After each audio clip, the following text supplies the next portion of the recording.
Find me a floor where only champions walk. Find me a game where nobody has next. Find me a day that has no tomorrow. There, let me play. Let me play for that one final moment. And I will give you memories to last forever. Back to Michael, circles, runs inside, reverses, scores! Yes, sir! Cowan's on the floor. What a play by Dave Cowan! 7 seconds. Here it comes. Down the middle of Bird. Bird with 4. Bird out to Dennis. With 1 second, he fires and gets it. Game is over. An outstanding shot by Dennis Johnson. 6 seconds. 5. Michael in traffic to Curl. 15-footer. Very good jumper. 7, 6, 5. DeBusschere shoots. Hit with 3 seconds to go. 2 seconds. 1 second. West throws it up. He makes it. West threw it up and makes it. Over half court. It's all over. It's all over. And if you listen real carefully, you'll hear the fat lady singing. Little Mo, Big Mo, the Doctor, Andrew Toney, and Ivoroni. No baloney. 6s all the way. We had non-believers all along the way. I have one thing to say to those non-believers. Don't ever underestimate the heart of a champion. What a basketball game we've had. Oscar Robertson throws to Kareem. 7 seconds. Minkle, a style. Kareem with a big pressure shot. Magic down the middle, just what I thought. A hook shot at 12. Good! The Lakers take the lead. Looking. Skipped across. Tip in the steal. Got it. Saves it to Tony. He runs it back again. The Bulls win. It feels like heaven. Like the Ohio player said, heaven must be like this.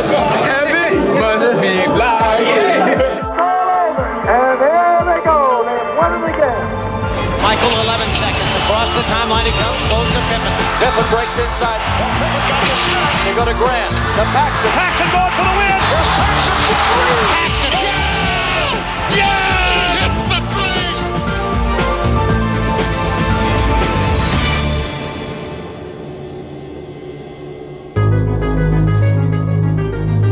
No team has had more great finals moments than the Boston Celtics. But Red Auerbach's team had never even been to an NBA Finals before 1957, the season they added a center named Bill Russell. Russell was born with a genius for the game and blessed with the physical gifts to go with it. He immediately transformed the Celtics from a good team into a great one, spearheading their defense and anchoring their fast break. I was a perfect fit for them because my game consisted of doing things that made my teammates effective. If a guy's not a good defensive player, here's what you do. You approach him this way and send him to me. I'll be waiting for him. Just send him to me. Russell was not only the team's catalyst, he was their emotional leader. Russell used to become physically ill before every ball game, and if we heard that he wasn't ill that particular night, Red Auerbach would stand up and say, "Russ, go into the men's room and throw up." That's how much he gave of himself to win. Russell had unwavering confidence. He thought he was so good that we should win every single game that he played in. West all alone. Look at Russell come down. And what a play by Russell! Then sooner or later you began to feel the same way. But that was Russell's gift. Their teamwork was born of their undying belief in each other. And as they began to build an NBA dynasty, it was their mentality that created the fabled Celtic mystique. It's all over.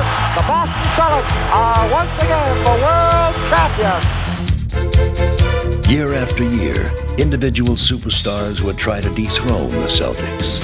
Future Hall of Famers like the Lakers' Jerry West and the high-flying Elgin Baylor.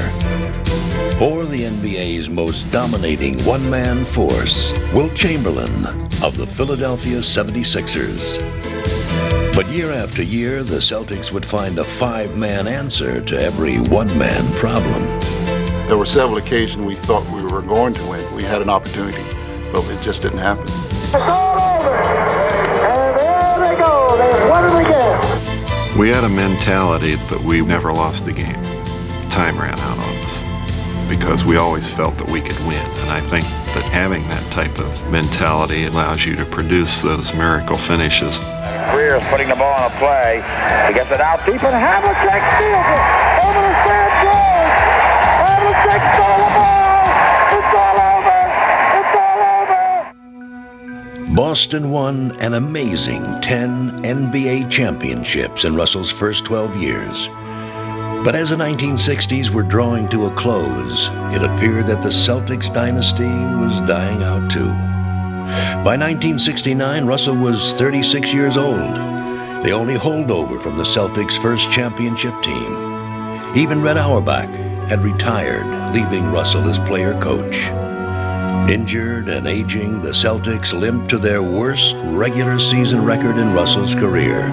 What seemed like a hopeless cause then looked impossible when the already powerful Lakers engineered a stunning trade in anticipation of finally defeating Russell and the Celtics in the finals.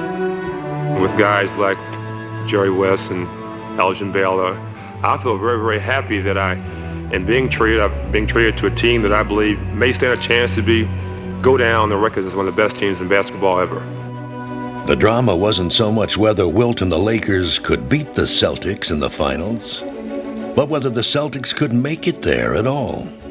They were even then being referred to as the old Celtics, but this were the ancient old Celtics. At that point in time, Russell was 36. They finished fourth in the regular season. They were going to be giving up the home court in each of the 3 rounds. There was no thought in anyone's mind they would get by the first opponent. It would be Russell's Celtics' last run at a championship, and they didn't need anyone else believing in them, as long as they believed in each other. One thing that we've always had in the Celtics is mutual respect. And we think that's the most necessary ingredient for a winning combination.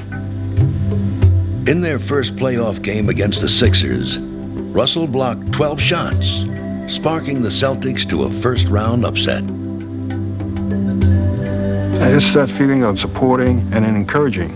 You give all you have to your teammate to help him be who he can be.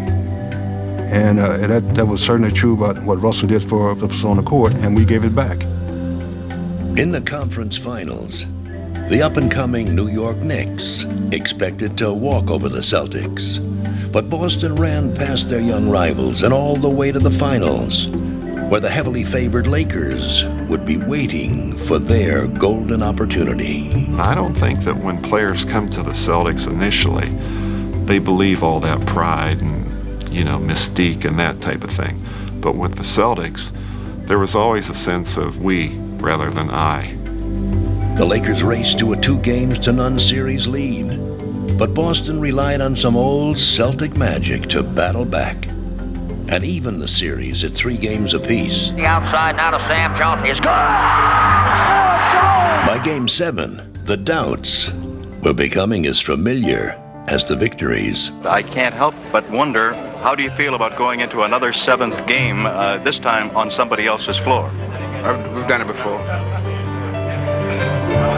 Before his final game, it was the overconfidence of the opposition that helped Russell inspire his teammates one last time. We get back out for the last game. Jack Kent Cooke was the owner of the Lakers. He put out a sheet in all the seats. When the Lakers win the championship, the USC band would play Happy Days Are Here Again. The balloons in the rafters would fall down, and Chick Hearns would interview Elgin Baylor, Jerry West, and Wilt Chamberlain in that particular order. Well, I took this back to Russell. When the players came in, I read it to all of them. I says, there are a lot of things that's going on, but one thing that cannot go on, the Lakers cannot beat us. it's not something that can happen. They can't beat us. But it's going to be fun to watch them get those balloons out one at a time. Roused by their captain's words, Boston came out flying, surprising the younger Lakers by trying to outrun them and succeeding. The Celtics built a big lead, but as the doubters predicted, they began to tire, while LA stayed fresh. The Lakers mounted a furious comeback and were on the verge of finally defeating the Celtics. But they might have known that Boston would find one last moment of Celtic magic. Don Nelson made a shot that I've never seen in all the years of basketball. It hit the rim, and it must have gone up 15 feet and came right back down through the net. I mean, it was absolutely extraordinary. No way should we have lost to Boston. Just no way. I mean, I still don't know how we lost to Boston. It's a mystery to me. There was something about the Celtics that made it that they had to win. They willed themselves to victory that time. And then Russell walked off into the sunset. And the Celtics, they have done it again. A spectacular finish. Chris, I'm here with Bill Russell. Bill, this must have been a great win for you. Exactly. One more time.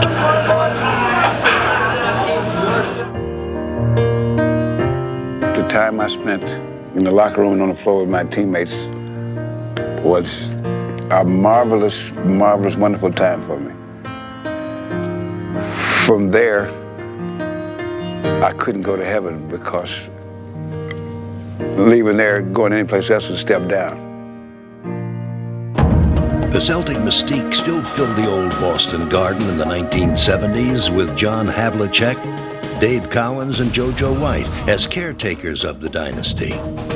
In 1974, coach Tommy Heinsohn led Boston to its 12th NBA championship. In 1976, Lucky 13 looked like a sure thing, as the team that had practically written the history of the NBA would take on a team that had contributed only a curious footnote. Talked about switching before the ball game. When the Phoenix Suns joined the NBA in 1969, they took part in a coin toss to see who would get the first pick in the draft. The prize was Lou Alcindor, later Kareem Abdul-Jabbar. I call heads. The coin has come up tails. Within 2 years, Kareem had brought a championship to Milwaukee. The Suns got Neil Walk and 8 years of heartache. Then in '76, their fortunes changed. In the playoffs, rookie Alvin Adams and former Celtic guard Paul Westphal led Phoenix past the defending NBA champions. The Phoenix Suns beat the Golden State Warriors 94-86 to win the Western Conference Championship and now advance to the NBA Finals. In the Boston Garden, it looked like the Suns' luck had run out. Well, Boston blew them out the first 2 games, and it looked like this series was history over. Phoenix didn't have a chance. So down we go to Phoenix, and bingo. The Suns come up and even this series up at 2 games apiece. For Game 5, the teams returned to Boston, where the Celtics had the building, the fans, and history on their side. All the Suns had was the nerve to think they could walk in there and win.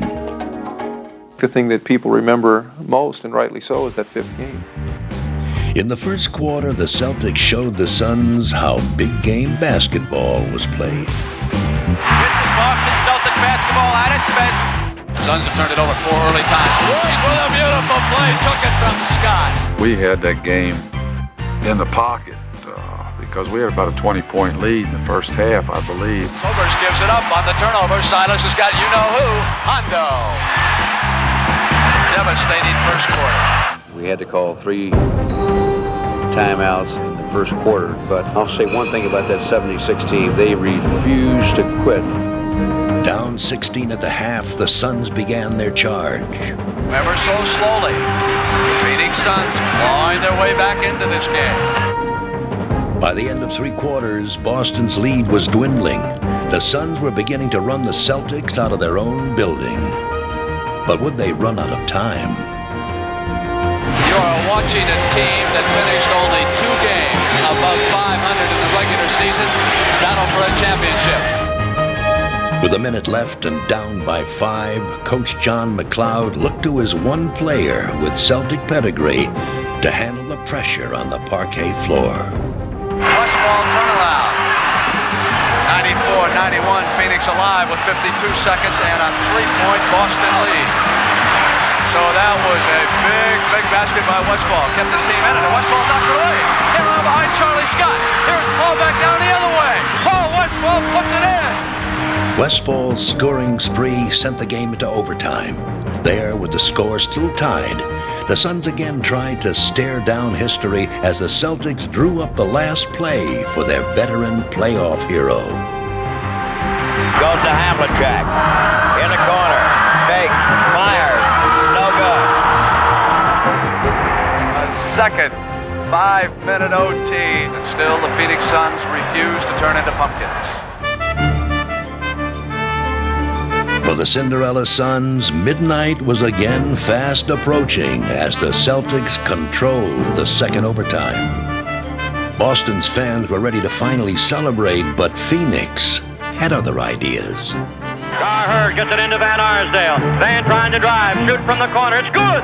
15 seconds to go. Phoenix down by 1. Here's a steal by Westfall to Van Arsdale to Perry. It won't go. Perry gets the rebound. Perry from the corner scores it. Curtis Perry scores it. 5 seconds to go.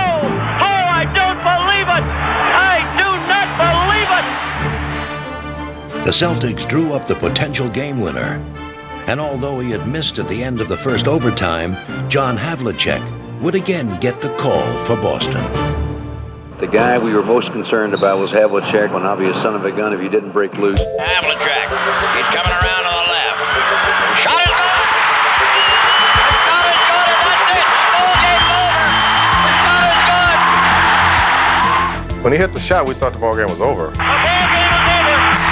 John Havlicek won it. We were actually in the locker room thinking we had won it. They say there's 1 second left. They say there's 1 second left. When Havlicek made the shot, I looked up at the clock and saw there were a couple seconds left. I asked Richie Powers if we called the timeout, if we could still advance the ball to half court. Do they have a timeout left, or have they used both of them? They didn't have any. And they got a technical foul. JoJo White made the technical, but now they could advance the ball to midcourt.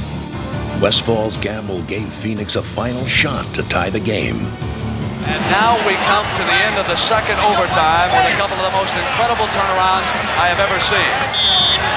Won't start until it's touched. They'll have to throw it up. Carherd turnaround shot in the air. It's good.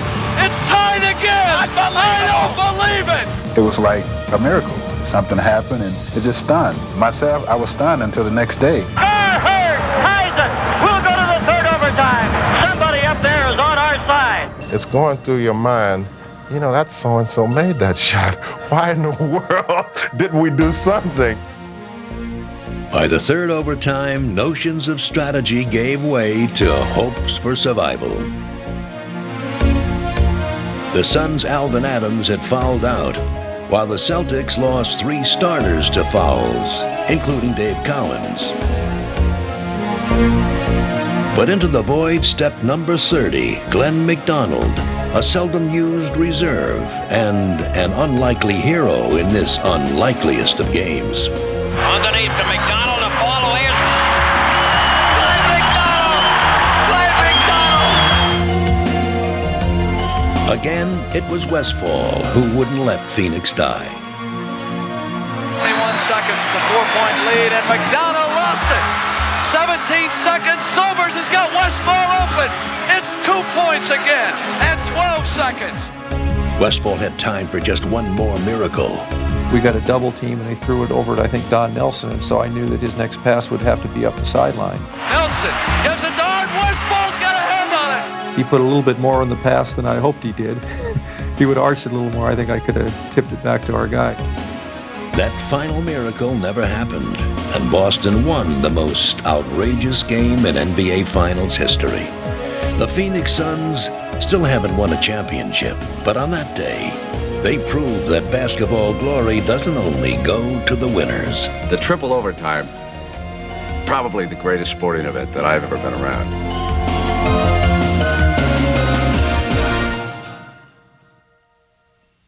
The Los Angeles Lakers select Earvin Magic Johnson, Michigan State. When Magic Johnson joined the Lakers, the happiest man in town was Magic himself. I want you to know that this man has a smile that lights up a television screen from here to Bangor, Maine. In his very first NBA game, Magic supplied the flash, but when the game was on the line, the Lakers looked to their leader, Kareem Abdul-Jabbar. Ford sends it to Kareem. Sky hook up. And good. Lakers win. I'm running over there, full speed. I'm jumping up. I'm choking him. Yeah. Kareem Abdul-Jabbar has given the Los Angeles Lakers a victory. He turns. He's so serious. He said, Bob, we got 81 more games. Quit choking me. And Magic Johnson is out there celebrating like they just won the NCAA championship. There was one point I think that they really realized about me was that I was going to be doing that for 81 more games. Magic is straight down the middle. Still going. During the entire 1979-80 season, Magic infused a stoic Laker team with his enthusiasm. But ironically, Magic's charisma overshadowed his play. People thought I was this flash, I was, a lot of flair. So people didn't think I could shoot from the outside. People didn't think I could really do a lot of things. The Lakers were still unquestionably Kareem's team. He was the NBA's most unstoppable offensive force and won his unprecedented 6th MVP award, carrying Magic and the Lakers into the NBA Finals. You seem like you're a little bit out of breath. I am. I'm so happy, and later that I get a chance to play for the championship. It's beautiful. The other superstar in the finals wasn't Magic, but the Philadelphia 76ers' Julius Erving. The championship series was billed as a battle of NBA titans. Kareem versus Dr. J. Man, Dr. J was my hero. He was a guy who you looked up to, so to play against your hero was definitely a dream come true. The Lakers provided no surprises in their strategy. Get the ball to Kareem and watch him skyhook the Sixers into submission. It got so bad, man, I went home, I was laying in bed, I was dreaming, oh no, not another hook shot, no, not another one. But every hook that landed brought a counterpunch from the doctor. Sixers, and they get inside. And unbelievable. Julius Erving hit it hanging underneath, and he still got the field goal. In the pivotal 5th game, with the teams tied at 2 games apiece, the series took an unexpected turn. Kareem turns underneath, puts it up and scores on a finger roll. 5, but Kareem's hurt. Kareem turned an ankle. Kareem is hurt. I don't think Kareem is going to be able to go anymore right now. But Kareem bravely played on and kept the Lakers in the game. He will try to play despite a painful sprained ankle. In the game's final critical seconds, the Lakers looked to their captain one more time. Lob to Kareem in behind. Kareem took a blow and made the basket and drew the foul. Kareem's heroics brought the Lakers to within 1 game of the championship, but it had come at a heavy price. Kareem's injury was too severe for him to play when the series returned to Philadelphia for Game 6. We got the news that Kareem was not going to be able to play Game 6. And so, nobody said too much at that particular time. I think we were all like in shock and still like, man, can't believe that he's actually not going to play. So we get on a plane to go to Philly. We all got our favorite seats. And Kareem's seat was vacant. So I said, never fear, guys. Magic is here. And he said, and they looked at me like I was silly or something. No, some young kid, like, you were right, okay. And so Magic on the airplane asked the coach, could I please start at center? And the coach kind of laughed at him, and I said to the coach, he's serious. I called my dad and I said, Daddy, I said, I'm gonna go back to my high school days. And he said, what are you talking about? I'm gonna go back to being a scorer. I'm gonna score tomorrow. I'm gonna score a lot tomorrow. You are looking live at the sold-out crowd at the Spectrum in Philadelphia. It is Game 6, the 76ers and the Lakers. The one thing you were concerned about was, Abdul-Jabbar's dominance against that team. He had been the factor in that series, period. And going back to Philadelphia, I think most people envisioned that the Sixers were going to be able to run roughshod over this team without Abdul-Jabbar. A young man by the name of Magic Johnson is going to start at center. When Magic jumped in the center with Caldwell Jones, I actually almost started laughing because I kept wondering what is going through Philly's mind. From the opening tip, Magic displayed a kind of individual versatility the Sixers couldn't possibly have prepared for. Magic, one has to look. So beautiful pass by the rookie. Magic down the middle. Magic pumps for the layup and drew the foul. Magic's hot and he knows it. Oh, what a pass to Cooper, who scored! Again, Dr. J valiantly kept the Sixers in the game. But they had little hope if they couldn't stop Magic. They never could. Magic Johnson is everywhere. We played everybody conceivable against him defensively. And here's a guy that, 20 years old? Here comes the 20-year-old rookie down the middle. Dawkins went to him and scored, sending to the line. After this performance, Magic would never again be thought of as just a good player with a great smile. Irvin came up with one of those games that started to separate him in the eyes of people from the rest of the basketball players. And it was really the coming out party for Irvin Johnson. The rookie had become a master, and he had the championship to prove it. There it is, it's over, and the most valuable player is Magic Johnson. 42 points, 15 rebounds, and 7 assists. He starts at center, plays forward and guard, and leads the Los Angeles Lakers to a world championship without Kareem Abdul-Jabbar. I just wish he stayed in school one more year. We would have gotten another ring. Man, 42 points as a rookie in the biggest game, that's all right. That was still today my greatest game probably in the NBA.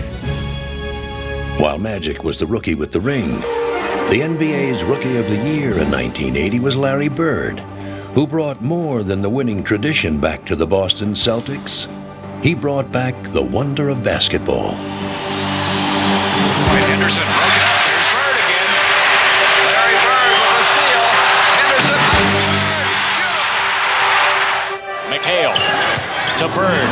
Spins. Oh, what a shot. What a great shot. A cut to Bird, swings through, little reverse. Layup is good. How did he make it? It was slow, but he lead a fast break.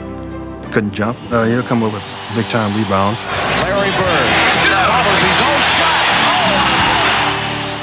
Bird was a basketball magician, and with the ball in his hands, he could make the impossible happen. Oh, he's amazing. He's making passes or doing things with the ball. You say, well, how did he do that? Quickly ahead to Bird, behind the back move, dumps it to Parrish. What a pass by Larry Bird. The rebound to Bird. Look at that pass. Oh, what a show. Oh, show. Forget him. This was the smartest guy in the world of basketball. Bird with the pass through the legs of Sigma. When the game was on the line, Bird was at his show-stopping best. Fires another three-pointer. If the game is close and they got the ball, or you don't have no cushion in terms of a lead, Larry Bird can win the game. Bird pops out, gets it on the sideline, goes baseline, throws it up and in. Larry Bird did it again. He did it again. I remember in particular one where I had to make a pass in from Phoenix. Max looking, loops it to Bird, a runner. It's good! It's good! And the Celtics win it! As soon as Larry let it go, he virtually turns to the bench and he's looking over like, you should have had more than one guy on me. Is he worth the price of admission or what? He is too much. Absolutely too much. As much as his basketball skills, the intangible qualities of his leadership made Bird the ultimate teammate. essence of Larry Bird, in probably one word, is toughness, mental and physical. They could sense his leadership, his demeanor, his hustle. He'd dive on the floor. He'd do whatever it takes. Bird going to the floor for it. This game is Larry Bird. On the court, Bird let his passion for victory speak for itself. Now, I like the fact that he led by example instead of all the yelling and screaming that some leaders have a tendency to do. In 1984, 3 years after winning his first championship in Boston, Bird led the Celtics back into the NBA Finals. This time, an old nemesis was waiting for him. They won the East, we won the West. So it's like everybody just get ready, sit back, and let's enjoy it. Yeah, it was the first time me and Magic met in the finals. It was an opportunity for me at that time to get some revenge. In the 1979 NCAA championship game, Bird's dreams of an undefeated season at Indiana State were denied by Magic Johnson and Michigan State. Together, they would take the NBA by storm, and 5 years later, they finally had their championship rematch. Larry Bird, for his credibility and for his highlight and for him to be who he was, he had to beat Magic Johnson during that particular series. At the outset, Bird's road to revenge hit a speed bump called Showtime. Missing, rebounding is Magic, Cooper, and the fast break going to town. The Lakers' fast-breaking Showtime offense was in high gear, and Los Angeles took the home court advantage for the series. They are running the Celtics off the Boston Garden court. Back at the Forum, the Lakers humiliated Boston, taking a 2-1 advantage. It looked like Magic would again be celebrating at Larry's expense. This has to be one of the most decisive routs in championship game history. And with his basketball dreams turning into a nightmare, the normally private Bird made his feelings shockingly public. Well, we just play like a bunch of women tonight. We got some great players on this team, but we don't have the players with the heart sometimes that we need. And today, when you see Magic slapping high fives and guys going behind their back and shooting layups on us all day long, it seems that somebody would try to put a stop to it. And until we get our hearts where they belong, we're in trouble. Larry was frustrated. He was disappointed, as we all were, that we got blown out by 33 points on national TV. And it was like the most incredible thing because we saw that article and it was like we couldn't wait to get back. Magic and the Lakers looked invincible, but Bird's own greatest magic act had always been mind control, the ability to get inside his teammates' heads to make them believe in themselves. This time, he just made them angry. Here's Kareem, outlet to Worthy, Rambit. Benches have emptied, and you knew this was going to happen. You could see it coming. They wasn't ready for the physical play, and it shocked them. And it just escalated from there, and they weren't ready for that. Bird had sounded the call to battle, and he wasn't afraid to lead the charge. Slings the elbow, and now is yelling at Larry Bird. Jaw to jaw. It drew the team together, and I think that they all responded and said, yeah, hey, let's make sure that we aren't playing like sissies. Maybe we were, but let's make sure we're not going to continue to play like that.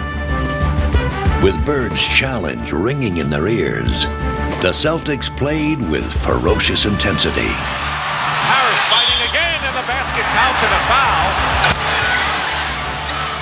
In the first 3 games, the Lakers had scored at will. Now, they would pay for every point. Bird attacked the Lakers relentlessly. But Magic matched Larry's intensity. And the Lakers were determined to hold their ground. The decade's 2 defining players refused to back down. After 48 grueling minutes, this epic struggle had come down to a draw. Great players like Larry Bird and Magic Johnson love to be in this situation. Magic and Bird continued their duel in overtime. And when the final seconds came, Larry would know just where the ball should be. What can you say? I was the leader of the Boston Celtics, and I knew that. My teammates knew that. So they was looking for direction, and that's what I tried to give them. The game was tied, and as fate would have it, Bird would get the ball, guarded by Magic, as the clock ticked away. Bird rotates in. Bird pops out, avoids a steal, gets it over to DJ. Bird goes right into the pivot. Now DJ holds the ball. Back into Bird. The ball away is gone. Oh my goodness! Oh my goodness! What a play! Boston Celtics have evened this NBA World Championship Series at 2 games apiece. And those who are writing the obituary for the team that have won a record 14 NBA titles can just pause. We're coming back, that's right, we're coming back, we'll be back! Game 4 turned the series in Boston's favor. Bird had restored their pride. Then he would seal their victory. Here's Magic, off the mark. Lakers had several chances, and here's Larry Bird chucking down the court. The moment had called for greatness, and Larry Bird had answered the call. No one believed that we could beat the Lakers that year. Absolutely no one believed it. But the fact of the matter is, we believed in ourselves, and that was a lot because of the leadership Larry had. The Boston Celtics are the NBA World Champions in a grueling 7-game series with the Los Angeles Lakers. I told Larry Bird, the way you played in that series, the way you conducted yourself and the way you played made me proud to be a Celtic.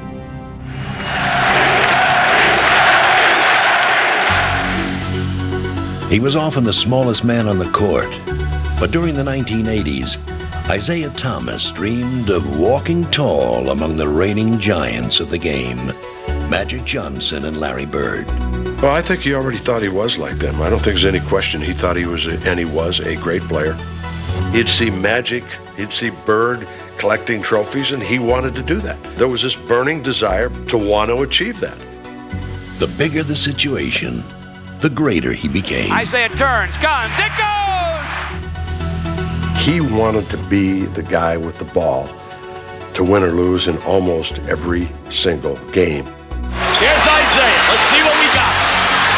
All the way up.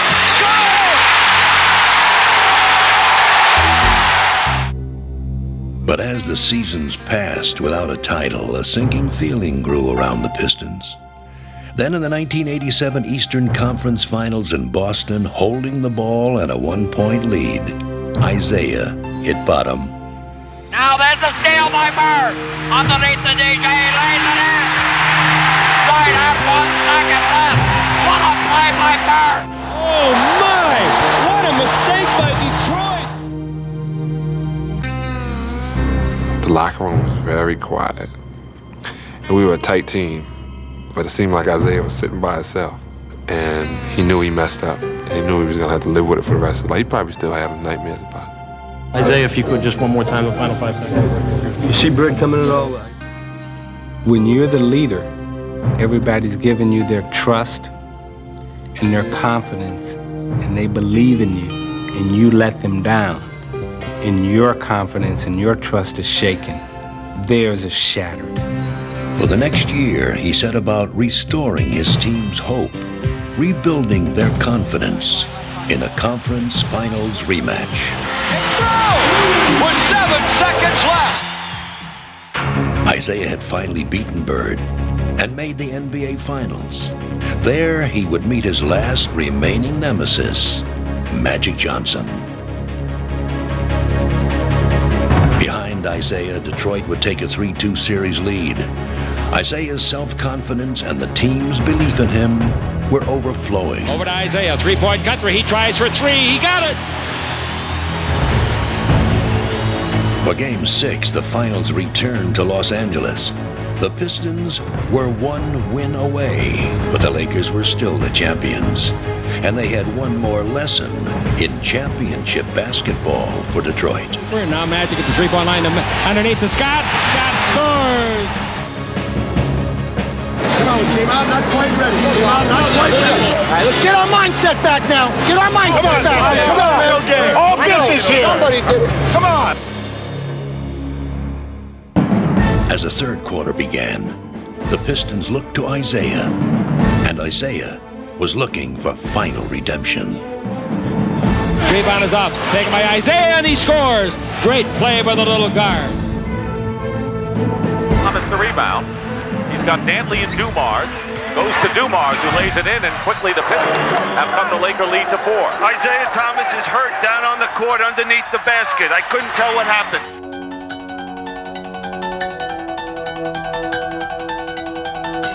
When I sprained my ankle, I was so angry because all the hard work that I put in, the dedication, and I remember laying there on that floor, you know, wincing in pain of seeing my dream kind of like slip through my hands. With Isaiah on the bench, Magic and the Lakers again took control of the game. It's all hard, baby! If Isaiah would be defeated, it wouldn't be by the pain. He checked himself back into the game. If you're not strong enough mentally to overcome, and you can't persevere, then you'll fall and you'll be like everybody else in the league. 8-point lead for the Lakers. Thomas with a looper scores. Yeah, but he's limping noticeably right now. Single-handedly, Isaiah tried to take his team to the title. He's got the feeling that he's going to have to carry this ball club, and he's doing a great job of it out here. Isaiah scored 25 points in the third quarter, an NBA Finals record. Tries again. Makes again. He owns the night, Isaiah. Give it to Isaiah, why not? Isaiah against Scoop. He shoots over him from 20, it's good! I don't believe what I'm seeing. We're a very tough-minded group of individuals, and everything that we didn't have in talent, we made up for in determination and just sheer will. Isaiah brought the Pistons all the way back and into the lead. He is just showing so much heart and determination for the Pistons. But in the end, the Lakers weren't ready to surrender their crown. It was a stunning loss for Detroit. But in defeat, Isaiah reached a level he had never been able to achieve in victory. It was the greatest game I've ever seen him play. He really just said, hey, I'm going to carry you on my shoulders, come on for the ride. It was a loss that would turn the Pistons into winners. After that series, I think it was obvious to all of us with the Detroit Pistons that, okay, we're going to be world champions. It's just a matter of when and how many times. Detroit won the NBA championship each of the next 2 years. And you would see when we won championships, he was the guy that people were lifting up. Because, you know, finally he got from being the guy with the weight on his back to being lifted by the guys he was holding.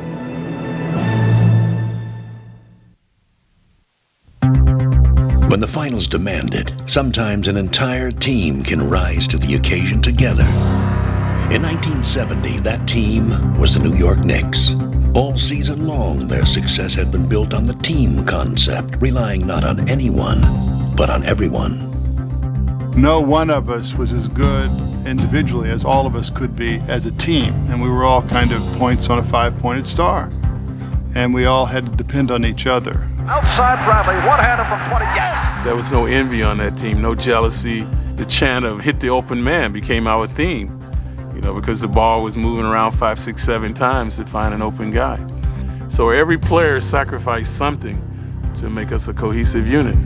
They were like one body with 5 hearts, but their soul lived within Willis Reed, the NBA's MVP in 1970. He was the galvanizer for our team. He could score, he could defend. He was the captain. In quotations, Willis was the captain. He was the guy who kept us together.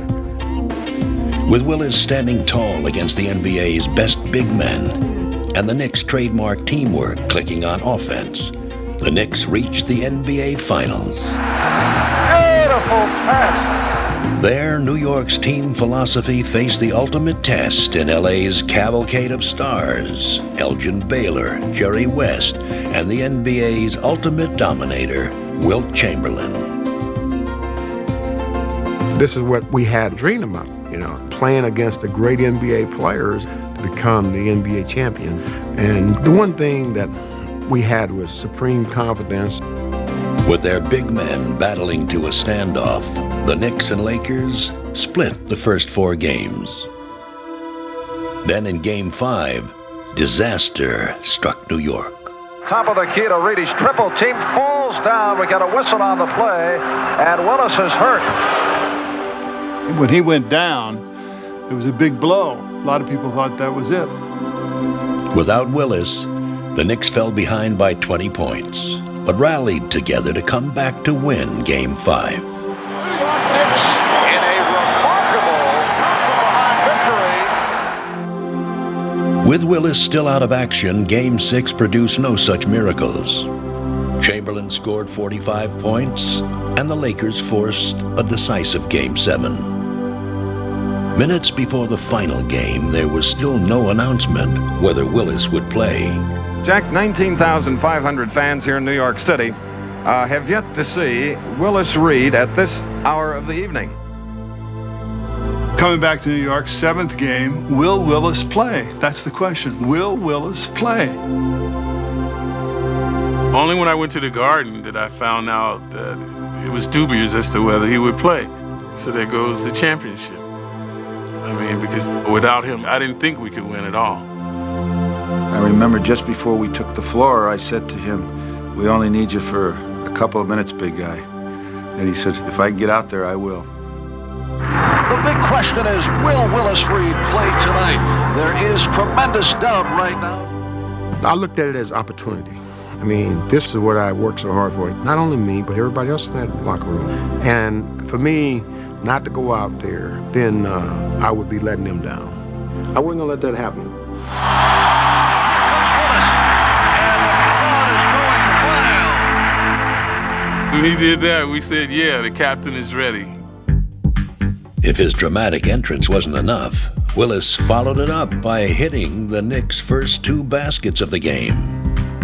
Barnett to Reed on the forecourt, right side from 20, jumps, yes. Willis has hit on his first 2. At that point, the whole team had been lifted several levels of belief in themselves. But seriously hobbled, Willis would not score another point the rest of the way. Coach Red Holzman needed the other Knicks to finish what the captain had started. He said, "Hey guys, I don't care if Willis play or not, we've got to play." So Red told me to start to look to do more. Out of the top of the key, loses to Frazier, racing ahead of the field. Frazier made the steal. Fueled by the coach's words and the captain's courage, Walt Clyde Frazier took over. Frazier cuts to his left, now stops and jumps, yes! Frazier out of the back court, and Walt looking very cool, running one-hander, it's good! Walt Frazier had one of the most remarkable games of all time in the history of NBA championship play. Stolen by Frazier, down the lane with the floater, but it's good! Well, Willis provided the inspiration, and, you know, in a way, I provided the devastation. West across the midcourt, loses to Frazier, drives ahead of the field, down the lane, layup is good! Clyde had 36 points, 19 rebounds, and 7 assists, igniting a total team effort as the Knicks routed the Lakers and won their first NBA championship. Loose taken by Garrett of the Lakers. He bullets one down court that is intercepted by the Busher. Fast break for the next Busher on the drive. Leads Reardon, driving shot is good. It was like magic. What we thought wouldn't happen had happened because all of the investment that each of us made in each other throughout the year came together in that game when we surpassed our individual abilities to an extent that nobody thought was possible. That is it! The New York Knickerbockers have won the 1969-70 World Championship of Basketball. The champion Knicks remain a hallmark of team achievement in NBA history. But history can also be made by individuals. And the story of the NBA couldn't be told without one man, Michael Jordan. Here's a steal. Jordan under the floor, and it's Watch Jordan. Oh, give him a chance. Stepped it out to Jordan, down the lane, all the way. Oh, good! An unbelievable move! Jordan, who has it on the break, driving all the way in, throws it up. He puts it in on an amazing move. He was instantly the NBA's greatest showman. He would become the game's greatest competitor. The inbounds pass comes into Jordan. Here's Michael at the foul line. A shot on Elo. Good! The Bulls win it! They win it! In terms of my leadership and what I had to do on the basketball court, I was going to do whatever I had to do to win the game. Ultimately, Michael would rise highest in the NBA Finals.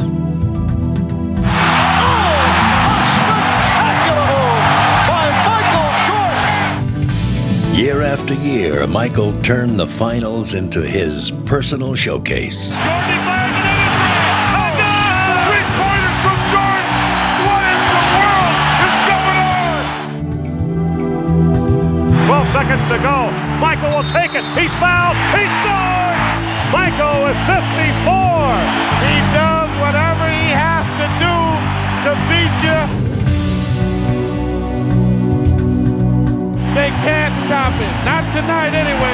I tell you, he's just simply amazing.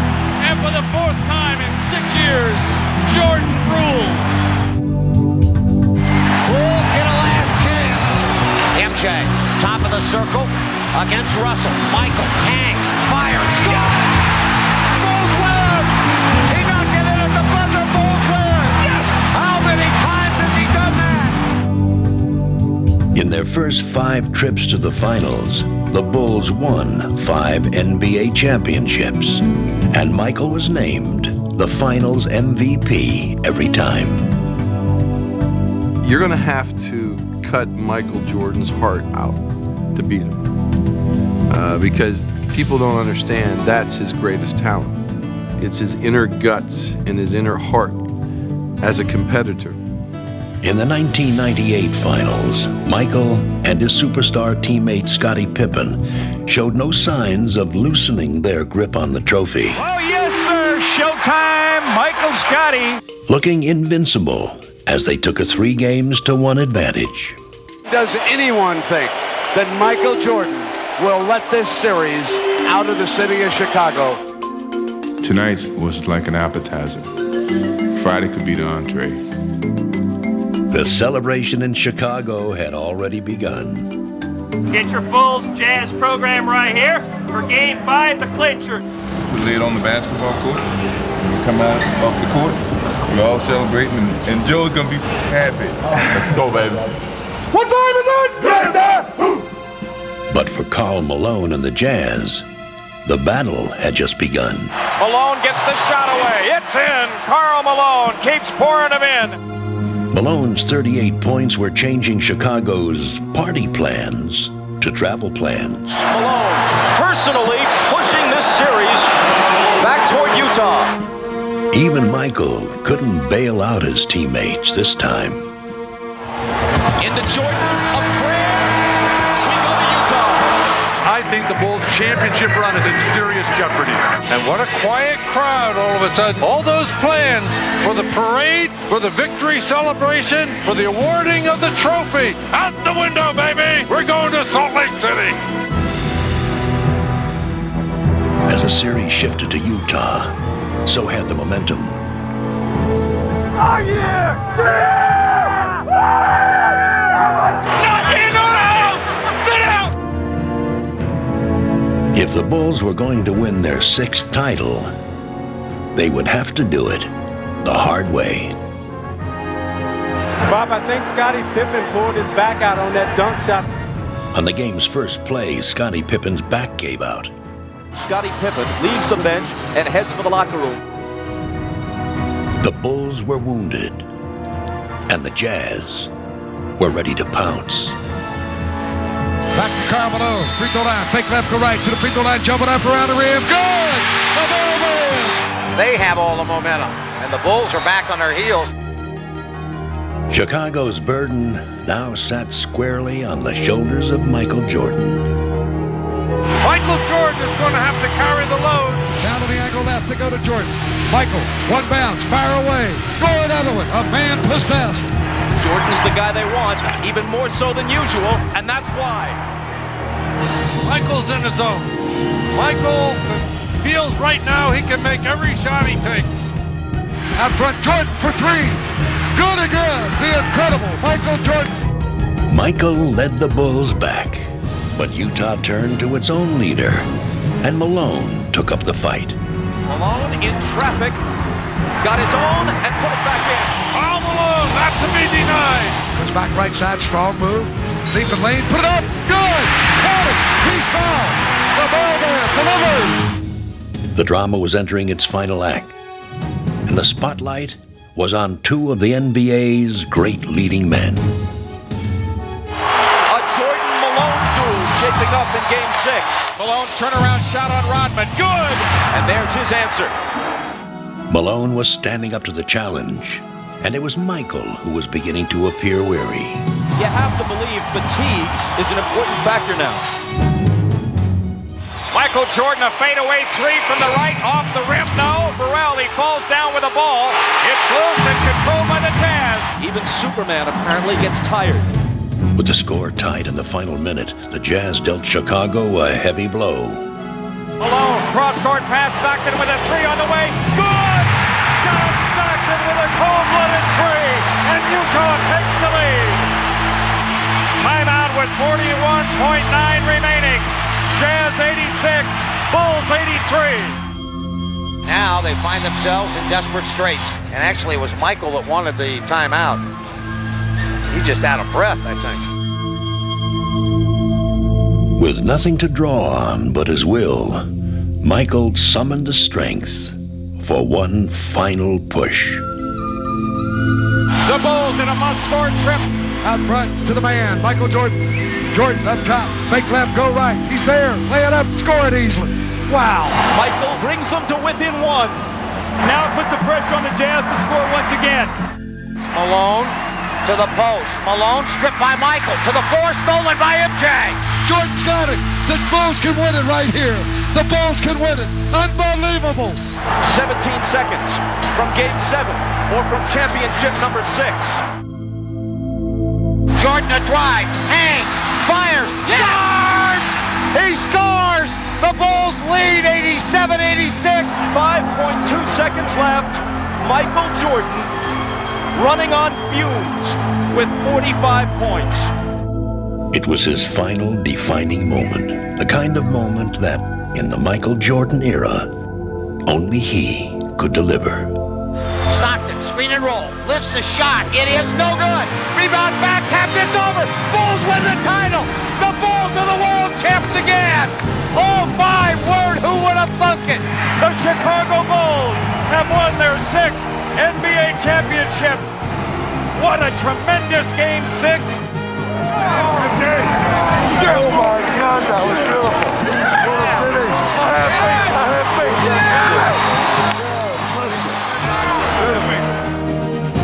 I'm just so happy to be a part of this. I mean, we just hopped on Michael's back, basically. The guy is a basketball god, and I'm glad he's on my team.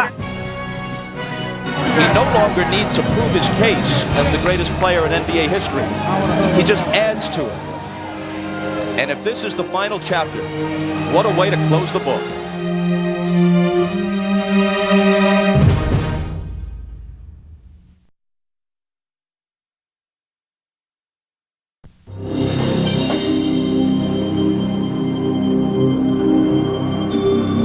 We're going to take our friends and fans on a trip into Dreamland, Magic and Michaels.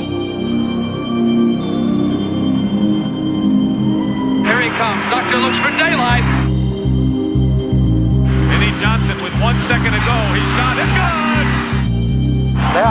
Bob Cousins and carrying him on. The Washington Bullets have done it. The Los Angeles Lakers are the greatest winning team in the history of basketball. 9:30 to go. Walton on the low. Oh, he got it in! Bill Walton got it in! Forcing and Gross. What a sequence for the Blazers! Walton again!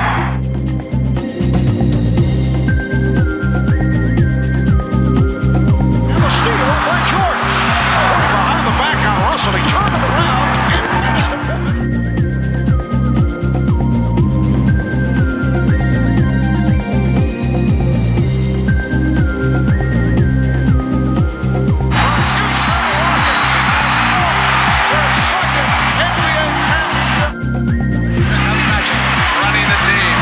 Pass inside to Cooper.